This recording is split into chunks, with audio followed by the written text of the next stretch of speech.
அனைத்து தமிழ் நெஞ்சங்களுக்கும் தமிழ் மாணவர்களுக்கும் வணக்கங்கள். வாங்க நம்ம வீடியோல அடுத்த தலைப்பை பத்தி பார்க்கலாம்.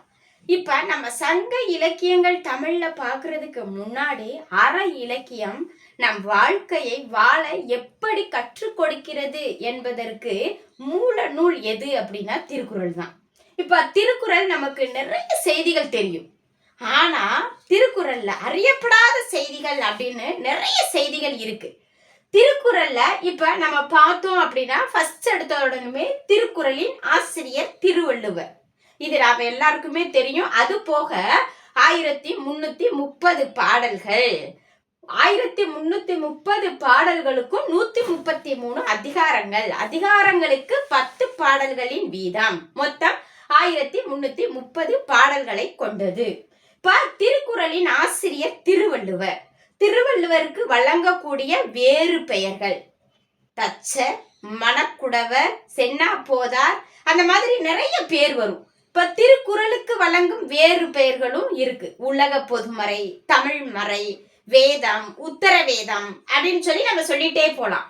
இப்ப திருக்குறளை பத்தி நம்ம மானிடர்கள் எல்லாமே புகழ்ந்துரைக்கிறோம். எல்லா புலவர்களும் கவிஞர்களும் திருக்குறளை பாடாத கவிஞர்களே இல்லை. ஏன் இன்னைக்கு வெளிநாட்டுல இருக்கக்கூடிய அரசர்கள், அதாவது அரசர்கள்ன்றதை விட மேடையில பேசக்கூடிய ஒவ்வொருத்தரும் திருக்குறளை சுட்டி காட்டாமல் இருந்ததில்லை.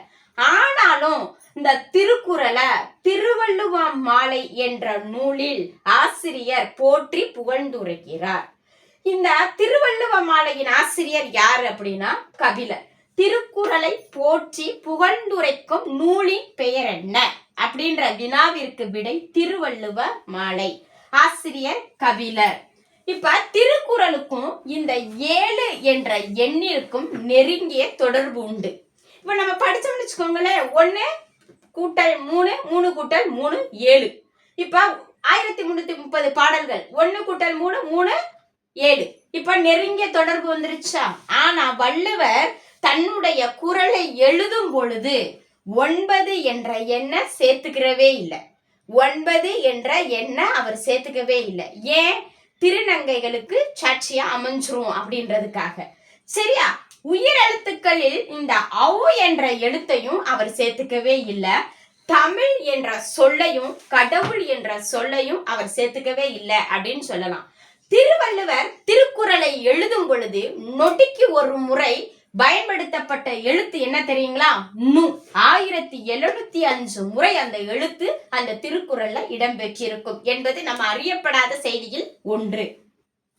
திருக்குறள் எழுதும் பொழுது ஆசிரியரான திருவள்ளுவர் சேர்த்து கொண்ட மரம் பனை மூங்கில். பூ கொன்றை அனிச்சம்பூவை அவர் சேர்த்துக்கிட்டாரு. அவர் சேர்த்து கொண்ட ஒரு விதை குன்றிமணி விதை. இந்த பிள்ளையார் களிமண்ணால செய்யும் பொழுது நம்ம கண்களுக்கு இடுவோம் இல்லையா, அந்த விதைக்கு பெயர் தான் குன்றிமணி விதை. பழம் நெருஞ்சி பழத்தை அவர் சேர்த்துக்கிட்டாரு அப்படின்ற மாதிரி நம்ம சொல்லலாம்.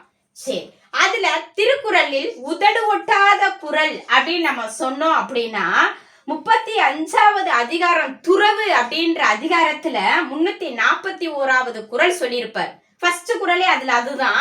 யாதனின் யாதனின் நீங்கியா நோதல் அதனின் அதனின் இளன் அப்படின்ற குறள் உங்களுக்கு உதடை ஒட்டாது அப்படின்றது அறியப்படாத செய்தி தான். பல பேருக்கு தெரிஞ்சிருக்கும். சரிங்களா? இப்ப திருக்குறள் பாத்தீங்க அப்படின்னா இன்னைக்கு உலக பொதுமறையாக பேசப்படுது. உலக பொதுமறை பல மொழிகளில் மொழிபெயர்க்கப்பட்ட ஒரு நூலாக கருதப்படுகிறது. நம் வாழ்வின் மேன்மையை உணர்த்துவது திருக்குறள். அப்படிப்பட்ட திருக்குறள்ல ஒரு சின்ன செய்தி தான்.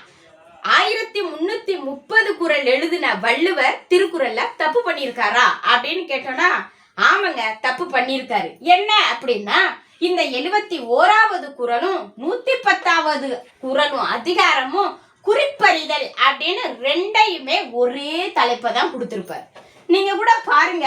இப்ப இந்த 71வது அதிகாரம் நமக்கு பொருட்பால்ல இடம்பெறும்.